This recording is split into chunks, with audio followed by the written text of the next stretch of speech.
This is Unit 9, Evolution, and we're going to start with Section 1, which is on the theory of evolution. So, we need to go back to prior to Charles Darwin, because Darwin was the game changer when it came to evolution. So, prior to his way of thinking, the people around him in that time believed that all species were created at the exact same moment and that we never change. We've always been like this forever and ever. I didn't know anything about geology. Geology came during Darwin's time and after. We didn't understand plate tectonics. We didn't understand volcanoes. We didn't understand how mountains were formed. So the idea that the Earth itself was changing was completely out of the picture.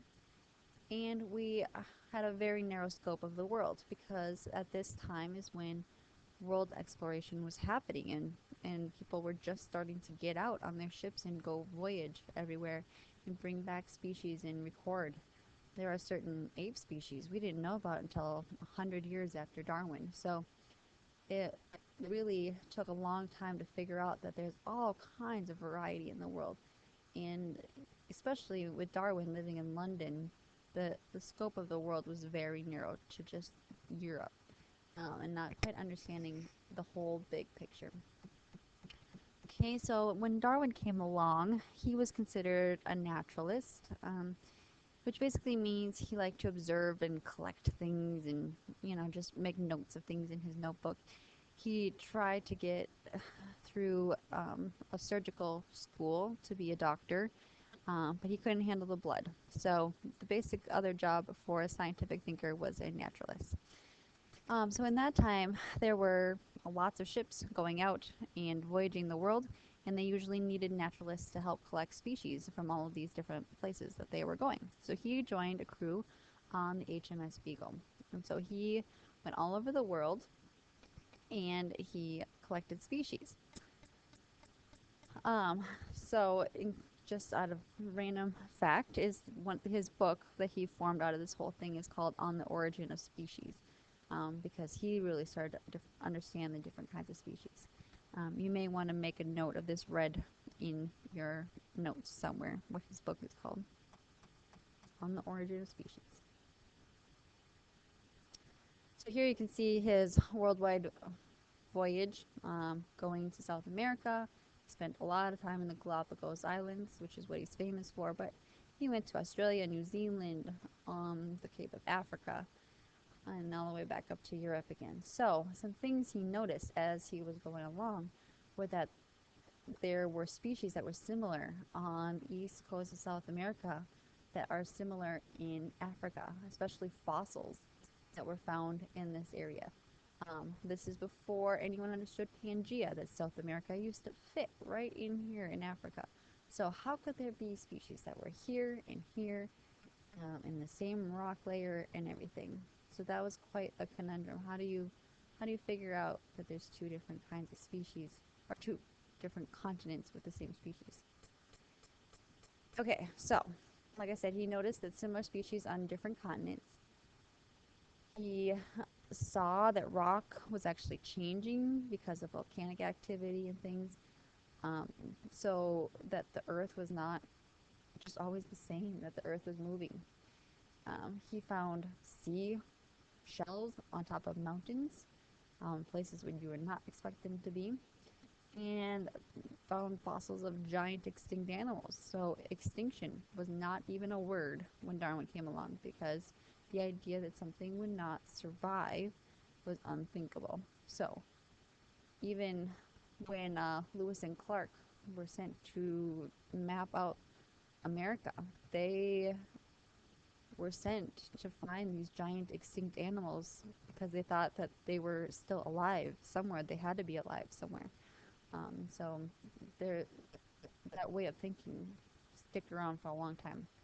So the conclusion for all of this is that living things do change, and that the earth is changing, and that causes living things to change with it. Okay, so a lot of his research happened in the Galapagos Islands, which is off the coast of South America, and these islands all have very different habitats and different food sources and things. So one thing he noticed is the tortoises on these islands. You've heard of the Galapagos tortoise, the huge tortoises, and they had different shaped shells. There were ones that had round shells. They couldn't lift their head off the ground very far, and they're ground feeders. They were eating grass. And there's saddle shells, which could reach their head up to the higher shrubs. And that these tortoises were on different islands depending on the food source. He also noticed the same pattern with the finches. So these are all finches, but they are just different versions of a finch. So some had really small beaks and were eating seeds. Some had large beaks, which are eating large seeds, and some had thin beaks, which they could get into the wood of a tree and get the insects out. So here's your saddle shell tortoise and your round shell tortoise on different islands because of the different food sources and the different kinds of finches based on what food was available on their island. Okay, so there's variety. Variety is huge when it comes to evolution. Understanding that there are some traits that are beneficial to help you survive. Okay, Darwin also had to read a lot on his voyage. I mean, that's what you do on a ship for a long period of time. So he was reading the work of Jean-Baptiste Lamarck, who basically suggested that species are changing. So that was the first person actually to suggest that. But he had the idea of acquired traits, meaning you can acquire a trait in your lifetime and pass that on. So an example that's always used is that a giraffe could stretch its neck every single day and stretch it out and stretch it out and stretch it out until it got this long neck. And then when that giraffe had babies, the babies would have long necks. That's not really true. If you got a tattoo, that would not pass on to your child, right? Anything that you're doing to your body in your lifetime is not passing on to your children. All right, the other influence is Charles Lyell. He was a geologist. He started understanding plate tectonics and suggested that the Earth changes and that the Earth is actually really, really old. He found lots of fossils in rock layers and tested the chemical composition of rocks and realized that it is very, very old. And then there's Malthus, who is an economist, and he came up with the term survival of the fittest, but in terms of money. You have the money and you can, or the resources, you can survive and you're going to thrive in your community. And if you don't have money, you're basically out of luck. We can see the ideas that Darwin had in something called selective breeding. Humans do this all the time. We breed dogs to be what we want them to be. Dogs were originally wolves, right? That they got some kind of relationship with humans.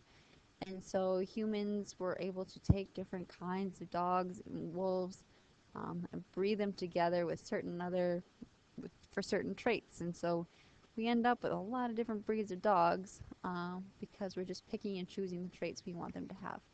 It's also the same in horses, and we do this with cattle.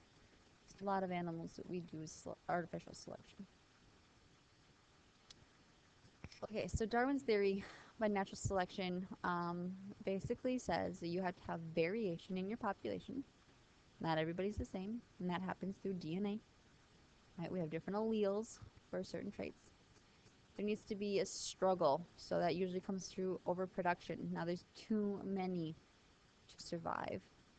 That causes survival of the fittest. The one that is able to survive and reproduce gets to pass on their genes. And then the species is going to change for the better, because if the best ones are mating and passing on their genes, the species itself becomes better. The weak ones are dying off, not passing on their genes, therefore the weak genes die out. Okay, so this is how a species becomes better and better and better and better. And this was also confirmed by a guy named Alfred Wallace, who basically had the same ideas at the same time as Darwin, and was just a little bit late to publish his paper, so he didn't get all the credibility. Okay, so let's fill in this little chart in your notes. You have, first of all, you have to have the variation coming from mutations. We've looked at that in genetics, right? Just one little change will cause all kinds of new traits to happen. So you have to have variation. You have to have overproduction. So there needs to be too many of a particular species competing over a resource. And then you have to have that struggle. The fact that not everyone can survive, not everyone's going to get to eat, leads to the one who is more fit being able to survive. That leads to differential reproduction, basically. So the ones that are surviving and thriving get to mate, and the ones that don't die off and don't get to mate. Especially in the animal kingdom, the female is the one that gets to choose who she's mating with. And so if there's some kind of weak gene that is not very attractive, the female is not going to let that male mate with her. So that causes those weird genes or mutations to die out. And that's what evolution is. The species changes and becomes better because there was a selection for the best traits. Alright, the term fitness basically means your relative ability to survive. So, if you survive, then you pass on your traits. So, something like camouflage would be a good fitness thing, right? Being able to hide from a predator, or even if you're a predator, being able to hide so that you can sneak up on your prey. Speed is obviously one of them. You can see how the speed kind of goes, it's a back and forth. You have something like a fox chasing a rabbit. Well, the fastest fox is going to win, the fastest rabbit's going to win. And so speed is always a big thing. And then there's certain features, like the tail on a peacock. For years, Darwin had no idea why a peacock would be so ridiculous and have huge tail feathers. But then he soon realized that it was because that is what attracts the ladies, are the peahens. And so the tail is mainly for show. It's for showing that you are the best peacock in the bunch, so you get to pass on your genes. Not for flying, not any kind of benefit as far as food gathering or anything. Same thing with the mate on a lion. Not necessary for anything but attracting the females. That is the end of section 1.